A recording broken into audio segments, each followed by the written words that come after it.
There is a particular kind of quiet you learned early, the quiet of making yourself smaller so someone else could remain comfortable. Not because you were told to directly, but because you sensed, long before you could explain it, that your needs took up space that was not always welcome. You may not remember when you learned this. You only know that some part of you has been practicing it for as long as you can remember. Why does a childhood feeling like this follow a person so quietly into adulthood? Why does it take years, sometimes decades, to recognize a pattern that began before you had any language for it at all? Before we explore this together, subscribe to this channel, where we uncover the hidden psychology behind everyday life. Picture a house where every room was arranged around one particular person, their moods dictating the temperature of every conversation, their needs occupying the center of every gathering, while everyone else learned to move quietly around the edges. You may have loved that house. You may have called it home. But did it ever occur to you that a house built around only one person leaves very little room for anyone else to actually live there? Carl Jung believed that the self begins forming in relation to the earliest people who shape our world, and that whatever goes unspoken in those early years does not simply disappear. It becomes a kind of internal architecture, quietly shaping how we move through every room we enter afterward. What if the patterns you now carry were never truly yours to begin with, but blueprints handed to you long before you had any say in the design? Consider the specific shapes this often takes. Not always shouting, not always obvious cruelty, sometimes something far quieter, and in its quietness, far harder to name. The first sign is the sense that your emotions were always slightly inconvenient. Sadness, anger, even excitement seem to require managing, not because anyone said so outright, but because you learned, through subtle cues, that big feelings disrupted a delicate balance no one ever explained to you.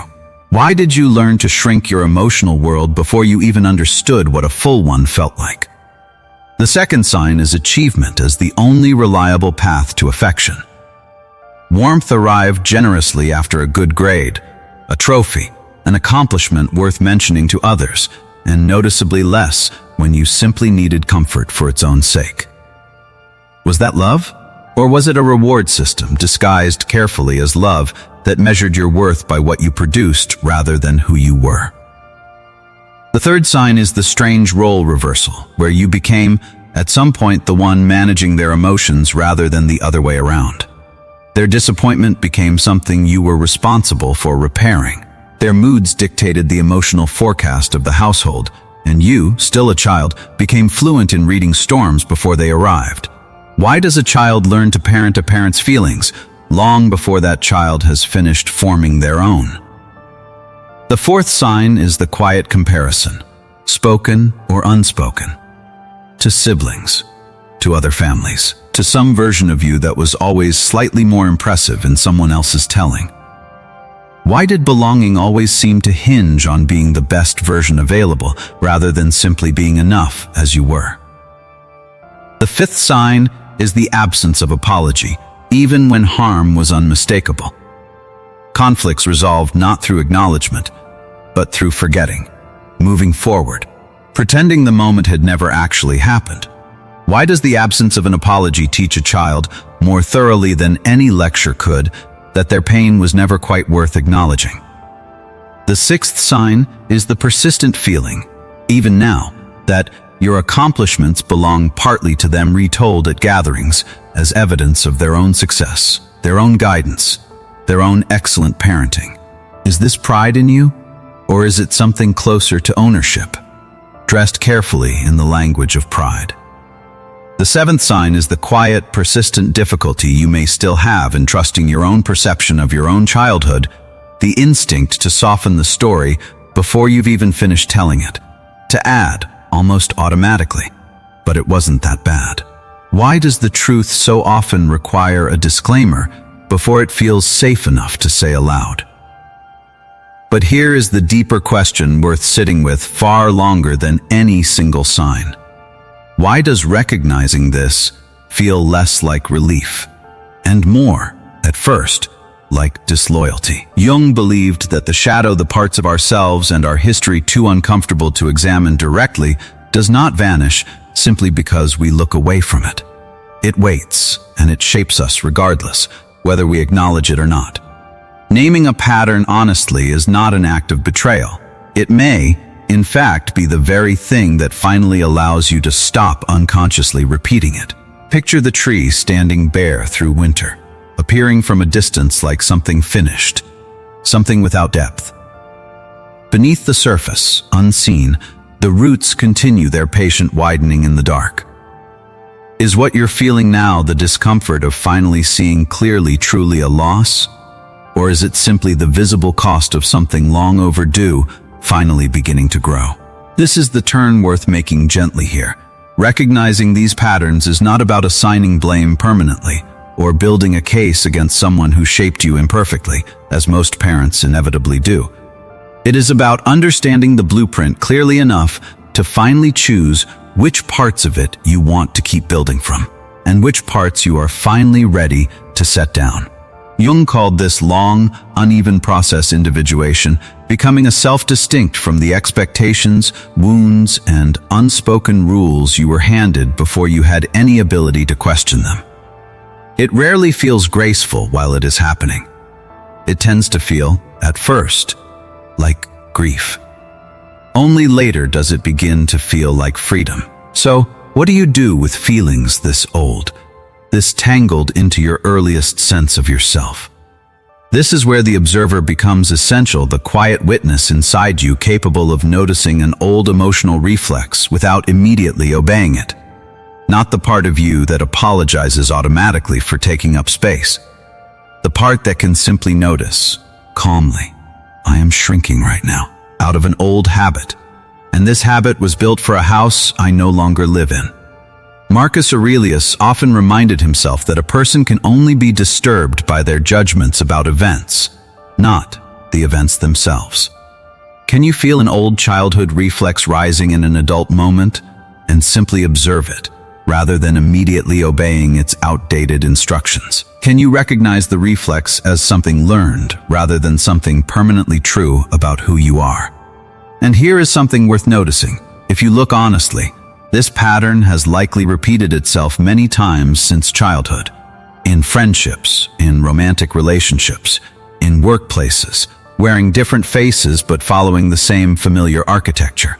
Why does life seem to recreate the same lesson in new rooms, with new people, until it is finally recognized for what it is? Jung believed that whatever remains unconscious in us tends to reappear in our lives as pattern, as repetition, as the uncanny sense of having stood in this exact emotional position before. Perhaps this is not simply about the parent who shaped your childhood. Perhaps it is the newest version of an older question. When did you first learn that being loved required making yourself smaller, and are you finally ready to unlearn it?